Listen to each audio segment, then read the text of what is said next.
Hello, and welcome to Storytime with Matt.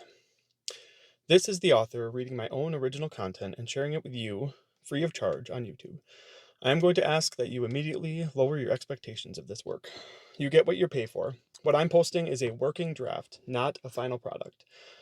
I'm sharing you I'm sharing this with you early and as is, hoping you can help me add some depth. The story is set, but the character traits, descriptions of the settings, and some colorful details will be added before this work is published. With that in mind, I encourage you to share your thoughts by following the link to the Reddit site for this book, where I can engage with you directly. You can help me build out the story, and I'll pray Christ would guide us through things with grace and love. That being said, let me share chapter 1 of my new book, titled This Could Be Happening Now. Chapter 3. Well, Jim began, why don't you tell me about yourself? What were you doing in that house tonight? Tyler sat on the bench with his back to the wall. His feet were on the bench beside him, and he had his knees pulled tightly against his chest. Jim was surprised to see the young man shaking. He looked much younger than he would have guessed at the house. He was barely a kid, maybe 20 years old. His thin, frail frame looked almost feminine, except for his broad shoulders and obvious Adam's apple. His thin, blue-purple hair hung over his eyes that alternated between fear and anger as he watched Jim talk. Fear seemed to win out as words started spilling out of the young man's mouth. They were supposed to be gone. They were never supposed to come home, and I didn't know what to do. I panicked. I heard the door opening, and I just froze. I just stood there. And then two people came into the kitchen. They turned on the light, and the lady let out a little scream. I almost did too, but then I said that I had a gun. I don't know why I said that. I didn't actually have a gun, I promise. Anyways, they listened. They put their hands up. They got some rope. We tied them up, but it was just so I could get a chance to get away. I swear it wasn't my fault the guy fell. He just slipped. And then I helped him, right? I got the stuff. I covered it up. If I hadn't done what I wouldn't have been caught. I wouldn't have been caught. I'm just saying. Jim sat in silence, unsure how to respond. He stammered for a second and then watched with concern as Tyler started sobbing. This was not going how he had expected.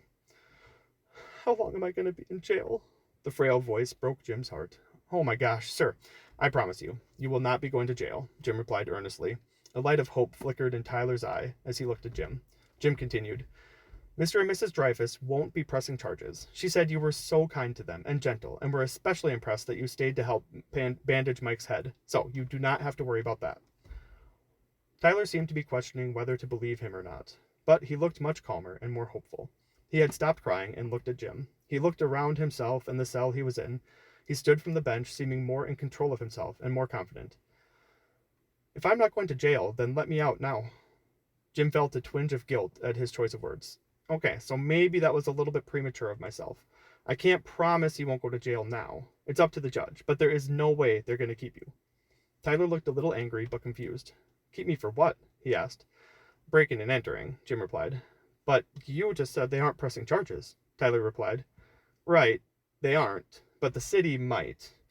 How would the city charge me if those guys aren't charging me? I know, right? Jim replied. This had happened a few times before, and he never understood the reasoning. If the property owner didn't sue the person, why would the city have any authority to?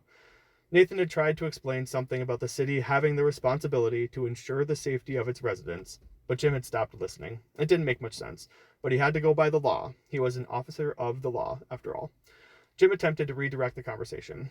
I wish I had an answer for you, but we gotta wait till morning to get this cleared up by a judge. So, while I got you here, why don't we get to know each other? Tell me about yourself, Tyler. Tyler glared back. He stood tall, and Jim assessed him again. The wiry frame seemed to have filled out now that he stood. His arms and shoulders were larger than Jim had seen before. The man looked much more fully his age now that he was more in control of himself. He seemed fairly angry, and smirked slightly at Jim before he started replying. Well there, Jim, Tyler said. Shucks, I don't know what there is to tell. What do you want to hear about? I don't know. What are your hobbies or your interests? Jim asked. Ah, hobbies and interests. To have time for such frivolities. No, I do not have any hobbies or interests here. I don't have time for leisure like that when people are suffering. No, I am active, a fighter, a rebel. Jim's attention was piqued. Oh, really? He asked skeptically.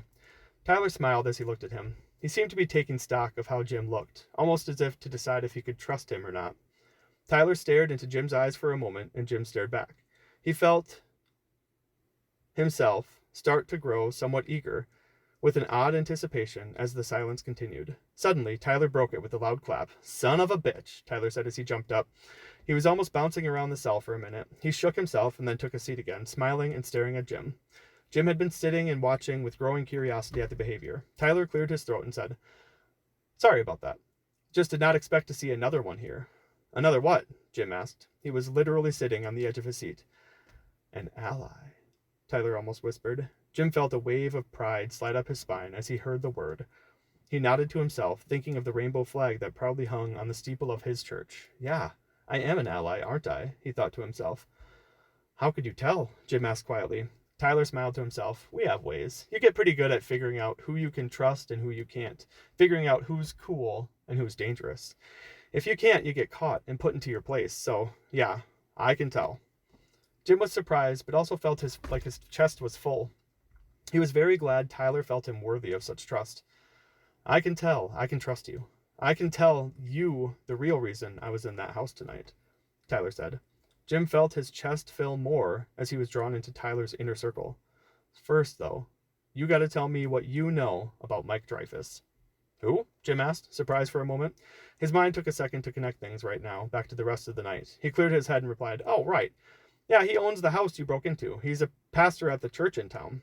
I don't know. Nathan was telling me about something earlier, about how he yelled at some kids for spray painting, I think. But said something like he helped them after, I guess. I don't know. I don't know much." "No, you don't know anything about him," Tyler replied seriously. He took a deep breath and said, "I was there to find child pornography that we know is on his computer." "What?" Jim yelled. He almost jumped out of his seat and then quickly looked around the room. They were alone. No one else there except for whoever watches on the security camera. Jim felt his thoughts going to the security camera and felt a wave of fear spreading over him. If Pastor Mike has child porn on his computer, could he be connected with any of these other child porn rings? Those rings with evil people like Jeffrey Epstein? They seem to have a lot of power. Enough power that if they heard about someone talking about them, they might kill anyone involved. Jim ran out of the room and disconnected the cord from the security camera in the observation room, barely conscious of what he was doing. He walked back into the room and found Tyler standing against the wall in the cell. He held his body rigidly, legs crossed out in front of him, sticking out into the light, but the rest of his body was shaded in darkness. Jim found his figure almost sickeningly alluring as he felt his gaze locked on for a moment as he entered the room. Tyler seemed to notice and smiled as he said, "Well, Officer Jim, what was that about?" Jim took his seat again and shook his head. He tried to get his thoughts clear as he looked at Tyler. He said a quick prayer, asking God for clarity, and felt a burst of energy. He took a breath and looked at Tyler again. "Nothing," he replied simply. "Nothing. Sorry. I had to take care of something, but I'm back." Now that is a pretty bold claim. Do you have evidence? "The file is in the computer?" Tyler asked with a mock shocked and confused look. Jim was confused, but felt a memory stir in his head. Jim stared at Tyler, thinking for a second before yelling out, "Zoolander?" "Yeah, you got it," Tyler exclaimed. "Now I know you're in the club." The pair laughed together for at least a minute until Tyler was finally able to catch his breath. He said, "Sorry, I couldn't help it. Ugh, that's funny. No, the files are on the computer. The computer at Mr. Dreyfus's house. That's all. Just need to send someone there and you'll find them." Jim shook his head, shocked the kid even knew what Zoolander was, let alone make a reference from it. He smiled and then replied, "Shoot, I don't know if that'll be enough. There are laws to protect this type of stuff, and I don't know if we can go on just an anonymous source to get a warrant like that." Tyler looked genuinely disappointed. "Oh, what if I had a zip drive with the file I copied from his computer? Would that do it?" Jim thought about it for a second. "Is there any way to show what computer a file like that came from?" "Yeah," Tyler exclaimed. "Yeah, there is. Yeah, I can do that." He was excited and almost dancing in the cell. Let's go. Let's get it now." Jim's heart sank a little. He knew they still couldn't go anywhere tonight, no matter what Tyler said. "Well, you can't go. I could radio my partner to grab something, though." Tyler deflated some as he looked around, taking in the cell again. "This is a real pain in the ass, you know? Why do I have to stay again? Can't you just let me out?" "No, I'm sorry, but I can't. The law is that you have to be seen by a judge and have him or her hear your case for the city to drop charges. I'm sorry. Where's the zip drive? Nathan can bring it in and we can get to work." "I can't tell you that," Tyler replied simply. He turned and sat on the bench, crossing his arms and legs. Jim was surprised by his sudden change in demeanor. He felt cold all of a sudden.